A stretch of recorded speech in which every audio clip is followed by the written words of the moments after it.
పేరిట మీకు అందరికీ నా ప్రత్యేకమైన వందనాలు. బాగున్నారు కదా? ప్రభునందు ప్రియమైనటువంటి దైవజనము, మనం ఈ లోకంలో ఈ రీతిగా మానవ రీతిగా మనం పుట్టాము ఉన్నాము అంటే అంతా దేవుని యొక్క సంకల్పం.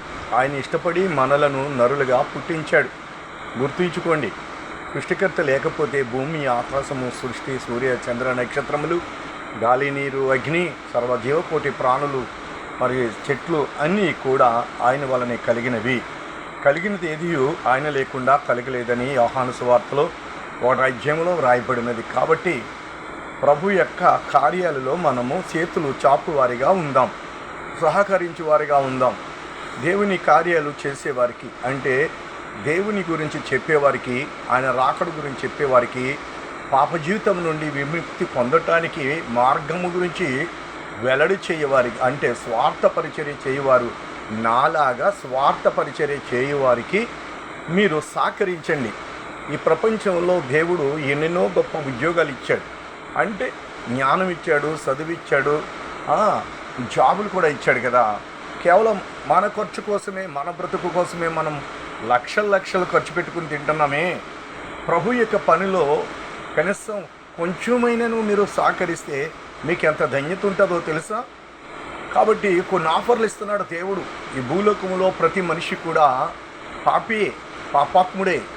దోషాలు, అపరాధములు, మోసాలు, ఎన్నెన్నో అపవిత్రమైన ఈ లోకములో మనం బ్రతుకుతున్నామంటే మనం పవిత్రులము ఏమాత్రము కాదు.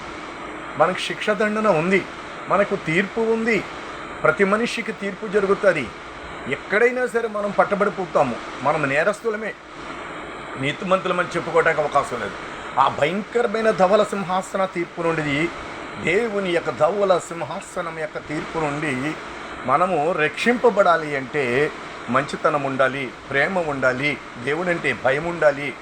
దేవుని పని చేయడానికి మీరు సహకరించలేకపోయినా, మీరు వెళ్ళలేకపోయినా వెళ్ళే వాళ్ళకి మీరు సహకరిస్తూ ఉండాలి. అప్పుడు దేవుని కార్యాల్లో మీరు బాధ్యత కలిగి మీరు చేతులు వేసి ఆయన పని పట్ల మీరు బాధ్యత చూపించినప్పుడు మీ యొక్క సహాయమును దేవుడు వ్యర్థపరచడు. అక్కడ ఆయన గ్రంథాలలో రాసుకుంటాడు, ప్రతిదీ వ్రాయబడుతుంది. కాబట్టి కొన్ని ఆఫర్లు మనకి భూలోకంలో దేవుడు ఇచ్చినప్పుడు వాటిని ఉపయోగించుకోండి. మనము డబ్బుని చాలా రకరకాలుగా ఖర్చు పెట్టేస్తుంటాం. కాబట్టి దేవుని కార్యముల కొరకు కనీసం కొంచెమైనా నువ్వు సహకరిస్తే ఆ ధన్యత మించిన భాగ్యమే లేదు. రేపు ఈ ప్రపంచ ప్రపంచానికి పునరుద్ధానం ఉంది, ప్రపంచమునకు తీర్పు ఉంది. ఆ తీర్పులో ఏదో రకంగా మనం తప్పింపబడాలంటే ఈ భూలోకములో దాన ధర్మాలు చేయాలి, దేవుని పనిలో సహకరించాలి, దేవుని పనికి సహకరించాలి. ఫిలిప్పీ 2వ అధ్యాయము 20లో నుంచి మేము చదువుకున్నట్టయితే అందరూ తమ సొంత కార్యములనే చేయుచున్నారు, దేవుని కార్యముల పట్ల బాధ్యత లేదు. సొంత కార్యాల మీద మనసు పెడుతున్నారు, దేవుని కార్యాల పట్ల మనసు పెట్టట్లేదు. చూశారు కదా ప్రపంచం యొక్క వైఖరి ఎలా ఉందో? దుర్మార్గంగా ప్రపంచాన్ని పరిపాలన చేస్తున్నారు. ప్రజలను పరిపాలన చేసి ప్రజల మంచి చెట్లు చూసి ప్రజలకు సహకరించవలసిన ప్రభుత్వాలే ప్రజలకు భయంకరమైనటువంటి విధానాన్ని చూపిస్తున్నారు. ఎంత భయంకరమండి! ఇప్పుడు పరిపాలన ఎంత ఘోరంగా ఉంది. గత 5-6 సంవత్సరాలుగా చూసినట్టయితే మందిరాలు కూల్చారు, హాస్టల్ని చంపారు, మతోన్మాదాన్ని రెచ్చగొట్టారు. ఇలాంటి అల్లర్లకి ప్రభుత్వం సపోర్ట్ ఇస్తుందంటే ఎలాంటి రోజులు ఇవి? అయ్యో, ఇది తప్పు. ఈ భారతదేశంలో సర్వమతాలు ఒకటే, ఎవరి మతము ఎవరి భక్తి వారు చేసుకునివ్వండి అని ఏమైనా ఆ ప్రధానులైన వారు, అధికారులైన వారు ఆలోచించారా? అసలు ఈ అధికారము, ఈ యొక్క ప్రథమమైనటువంటి ఆధిపత్యము, ప్రజలను పరిపాలించే అధికారము వారికి ఎక్కడి నుంచి వచ్చింది? ఆ దేవుడే ఇచ్చాడు కదా. కానీ చాలా భయంకరమైన శిక్ష ఉంటుంది వాళ్ళకి. వాళ్ళు అనుకుంటున్నారు మేమేదో గొప్ప చేసేస్తున్నాము అని అనుకుంటున్నారు.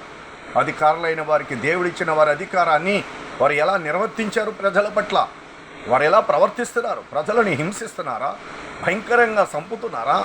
మంచి చెడ్డ వారి యొక్క కష్ట సుఖాలు చూడకుండా వారిని భయంకరంగా పరిపాలన చేస్తూ ఉంటే ఎంత భయంకర శిక్షదండన ఉంటుందో తెలుసా? సృష్టికర్త ఒకడున్నాడని గుర్తించుకోండి. ఖచ్చితంగా ప్రభు యొక్క కార్యాలను మీరు సహకరించండి. నేను ఉద్యోగం చేయకుండా మొత్తం వదిలేసి ప్రభు యొక్క పరిచర్య సేవ చేస్తున్నాను. ఆయన అనేక మార్లు నన్ను బ్రతికించాడు కాబట్టి నా జీవితాన్ని ఆయనకి సమర్పించుకున్నాను. అందుకనే ఉపకారములు ధర్మములు చేయ మరసిపోకుడి, అవి దేవునికి ఇష్టమైన మంచి యాగములు. మన కొరకు ప్రాణం పెట్టి రక్తము కార్చి భూలోకానికి నరుడుగా అవతరించి మన జన్మ కర్మ పాపముల నుండి విముక్తి చేసి విడుదల చేసి మనలను పవిత్రులుగా చేసి మనల్ని దేవుని రాజ్యములకు హక్కుదారులుగా ఉండటానికి 2000 సంవత్సరాల క్రితం దేవుడే మానవుడిగా ఈ భూలోకానికి అవతరించాడు. ఆ ప్రభు అయిన యేసు క్రీస్తు వారు మరణమును ఓడించాడు.